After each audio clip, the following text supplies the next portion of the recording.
Hey guys, today we are going to be talking about a really important topic. Yes. How to tell when a conversation is going south. But before we get into that stuff and all of that dark and dirty stuff, we need you to please subscribe, follow, like, comment, share, any type of button that you can press. Press it, guys. Press Yes, it. please. Okay. Now, Aldous, please Yes. tell me, before we even get into how to tell, why? Why would you want to know when a conversation is going south? I mean, like, it sounds a little scary. Like, maybe you just want to be oblivious. What do you think? So it's crucial to know when a conversation is not going to go the way that you've planned or that you were hoping for different reasons. Probably mainly two. Number one, when you can spot it from a mile away or like during the conversation, you can spy and you can tell that the conversation is having a weird vibe or it's going south, is because you can get out of it safely without Or anyone fix it. or fix it. That was actually the second reason. You can either get out of it safely because you don't feel comfortable anymore, or the other person feels uncomfortable, or you can fix it, right? And a lot of times when you can spot it and you can fix it at the same time, that other person at the end of that conversation, they're like, I like him or her. They're good. I want to hire them. I want to go out with them again. I want to be their friend. There's something about that person. But it's because you were able to discern what was happening and you were able to fix it. And a lot of times the techniques in order to fix a conversation are so subtle and small, right? They're so tiny, but they do such a big difference, and the person won't even realize, like, oh man, he or she, they use this on me. No, you use the technique and you fix it up, and then everything comes out nice and clean. I totally agree. And also, I wanted to add that, there are certain conversations that you constantly need to be checking the temperature on it, right? Like, Okay. for example, like, let's say you're on a date with someone, right? That's a conversation where you really don't want that other person uncomfortable. And if that person is giving you signs that they are uncomfortable or that they don't want to be doing this, you know also whether or not you should ask them out again. You know what they're feeling, right? But if you can't get those signals, if you can't check that, you're kind of flying blind, right? And you're playing, yeah, you're not playing a good game. Yeah. Also, it's important because, like, let's say it's just not like an organic thing. It's something you really need. Like, let's say you really need to get a job, right? And you can tell that the conversation in that interview is going south. If you keep using the same strategy in that conversation, you're just going to go further and further south, and it's not going to help you at all, right? And let's say you really need the money. You need to be able to tell what's happening so that you can overcome it. So I think it's really important. So now that we've kind of proven that, yeah, you should know when the conversation's not going too well, maybe we should discuss some signs that a conversation isn't going well. Okay, no problem. So again, it's interesting. I think a lot of the same signs are the same with different variations What do you mean? depending on the environment. So if it's more of a social type of setting or like dating or just having fun, the signs could be more obvious than a professional slash networking type of environment. Because if you're in a professional environment, a networking environment, and the conversation is going weird and has a weird vibe, and maybe you're making the person uncomfortable, or maybe an outside factor is making this conversation go south, right? A lot of times the person, because they're in their professional suit or and their professional attire, right? That person, he or she, they probably don't want to be so blunt or so upfront because they want to look professional. They have a certain image that they want to portray. So they might give you an excuse to just leave. But what I'm always looking at, I'm looking at their body language. Is their body language closing up? Like maybe are they crossing their legs? They're crossing their arms. Maybe they start to give me like these blank stares. Maybe like a great one is, I learned this from The Art of the Body Language. Great book, by the way, guys. Check it out if you have a chance. Is always look at their feet. A lot of people don't believe this, but look at their feet. Especially I've noticed this in a lot of social slash networking environments. Even though their body is straight looking at you, but if their feet is pointing somewhere else, that's clearly telling you that subconsciously they don't want to be there. But once again, in a professional environment, it's very low key. It's very low key. So it can actually be harder to tell if the person does want to leave the conversation or if the conversation is going south. Is basically looking at their body language. Are they closing up, right? Or are they making excuses? But in a more social setting, it's gonna be much more obvious. Like they might get sarcastic with you. They might act a little bit more mean. They might start doubting you and giving you weird looks. Because now it's not really about, oh, I need to show a certain image. they're like, who does this person think they are? Or why are you acting like this? Or why are you saying that? So it's much easier to see it in a social setting. I'm always looking at tone, the change of words. So if they were more positive or they were more friendly, and then it starts to get more like attackish, or I feel like they're starting to interrogate me more. So I'm hearing if their words are changing, and a lot of times when the language, the vocabulary changes, guys, their tonality goes with it, or vice versa. The tonality can change, and then the words, the language will also change as well. So that's what I've noticed a lot. I'm still looking at the body language. If it closes up, tonality and the change of language goes hand in hand. And I just start to realize this. And when I start to see this, I'm like, oh man, this conversation for some reason took a detour, a way I was not planning on going. Let me either get out of here or let me fix it. How about you? So I kind of define the conversations to two types, right? Okay. Social and professional, right?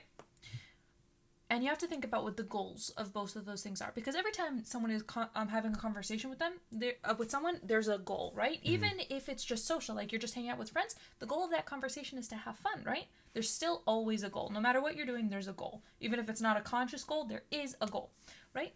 Now, let's start off with professional because it's a little bit easier, right? Professional is they're trying to get their work done, right? They're trying to get things done with. So let's say you're in an interview, right?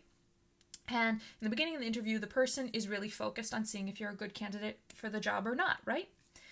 The second you notice that they don't seem to be listening to you, or they're just kind of like, yeah, okay, let's keep going, like they're rushing that interview, that means they don't care anymore, and you're probably not going to get it. That means that that person is already thinking about something else that they have to be doing, which means they're not in that conversation with you, which means that they are not involved and engaged with you, which means the conversation is going south. So in that type of setting, just make sure, like, is the person actually listening to what you're saying, or are they rushing you? If they're rushing you, it's not a good sign. If they're not paying attention, very, very bad sign. Same thing with a boss or with a coworker, something like that. Someone who's actually trying to get work done. This is not counting for like the coworkers that come just to like chat and waste time. That's a social one, not a professional one. If it's professional, they usually have things to be doing, right? So the second they stop listening to you and start thinking about something else, and you can tell usually about like the eyes glazing over, them being like, yeah, and they start to like write things down, or they check their phone, things like that. That means that the conversation it's done in their mind. They're not there anymore. Social is a little bit different, right? In a social context, the goal of the conversation is to really keep that conversation going, right? Now, let's say you're on a date with someone, right? Okay. And let's play this out. Okay. I'm gonna imagine it right now. We're on a date, right? With whom? With who? Oh, with you. With you. Yeah, yes, of course. Okay. Okay, and then? Okay. Anyway, so let's say we're having a conversation, right? Okay. And then, like, ask me a question. How was your day today? That's fine. Cool. That's scenario one. Ask me the same question again. How was your day today? You know, it was fine. I mean, like, I went to the store, and then I went to work, and at work there was, like, it was crazy. There was, like... Anyway, so you see how in the first situation, I just gave him, like, a blunt answer that there wasn't really anything for him to go off of. If he wanted more information from me, he was going to have to coax it out of me. He's like, fine. Like, what do you mean fine? Like, what happened with it, right? Yes. Whereas the second situation, I answered the same thing. I said it was fine, but I gave you more information. I gave you more stuff to grab onto. You didn't have to pull it out of me, right? In a social situation, if someone is giving you just to answer the question, but not to continue, they don't want to be in that conversation anymore. That conversation is over. Whereas in the second situation where they're giving you more, they're like, okay, here, let me give you more information, and then you give me more, and then that conversation flows. Like, they can build off of each other, right? That means that person's still engaged, and they want to continue that conversation with you. I have a question. It's something you mentioned, and I think this would also be very helpful for the viewers out there who are watching. Comment, guys. Please comment. Because you mentioned that in an interview, you can tell when someone's like glazing or rushing things. So if you were in that situation, if you were that person who was in the interview and noticed that the person who was interviewing you just wasn't paying attention, wasn't interested, how would you fix it? Like, how would you maybe change it around so they could start paying attention to you and maybe even change their perspective of you? So I actually spoke about this in a past video, where basically what you do is when you see that person is less engaged, you flip it, right? Okay. You become kind of the interviewer. So let's say you're interviewing me and like you're asking me all these questions and I'm answering, and usually in an interview you just stop once you end your half, like what is about you, right? But in a normal conversation you ask about the other person as well, right?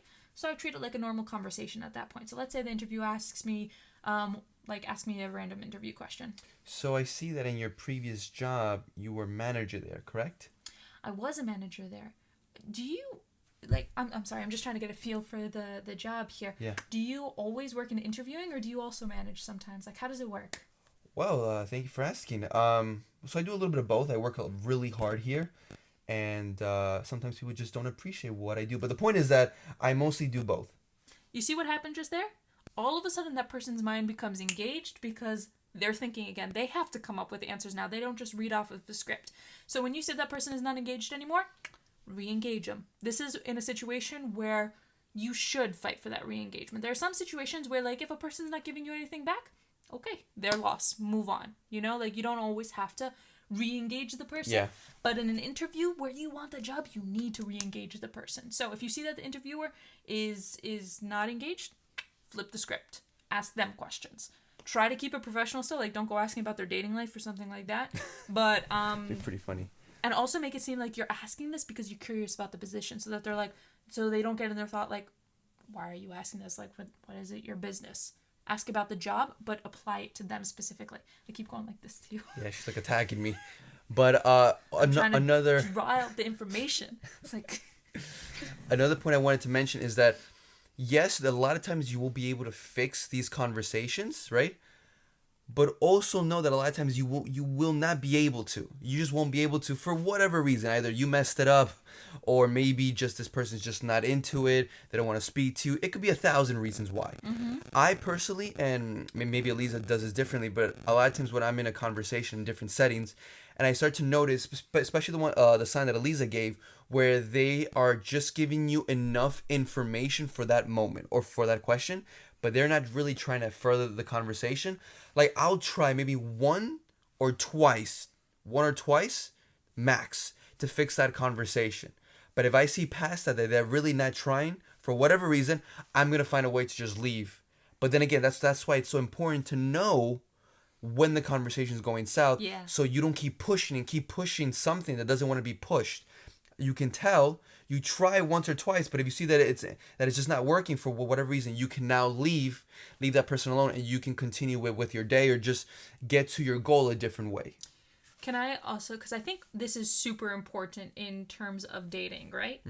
I would say specifically, like, the reason why you would push this once or twice is just because maybe the person is shy or nervous, right? Like, That's you're giving them correct. the benefit of the doubt. Like, okay, maybe they need a little bit of help. And then they want to get into that conversation.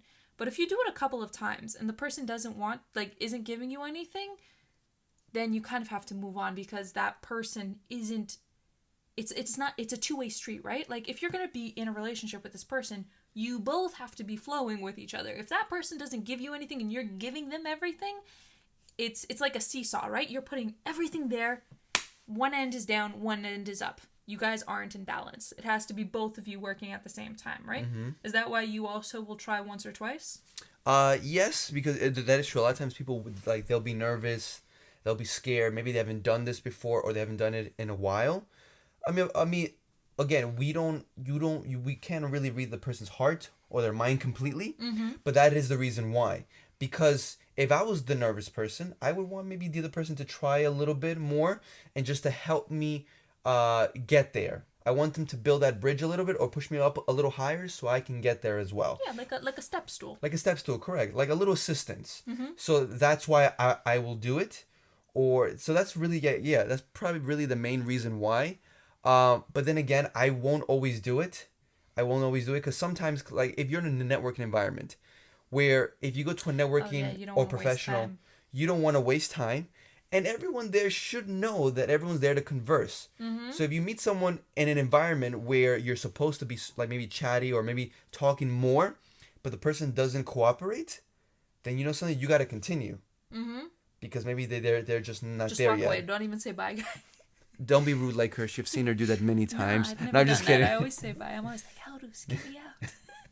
So any last things you want to tell everyone on this topic? It's really important, guys. But also, make sure not to take it always personal. Like, if a conversation goes south, sometimes people are snobs. Sometimes people are in their head. But the point is that you want to put your effort where it's kind of like an investment, right? Like, where you put your effort, you want that effort to bloom into something, right? You don't want to put your effort into something that's just going to shrivel up and die. Like, don't do that. Don't go into those conversations if you see it's just not working. Get out. Go find somewhere else to plant. Or to converse. There you go. Yes. All right, guys. Thank you. We got sorry, guys. Guys, we really appreciate it so much. Please, guys, comment, subscribe, like this video, and let us know what you guys thought of this Imagine content. if we did the whole video again just because of that. Oh my God, that would not be good. No, that would All right, take care, guys. Thank Bye, you. guys.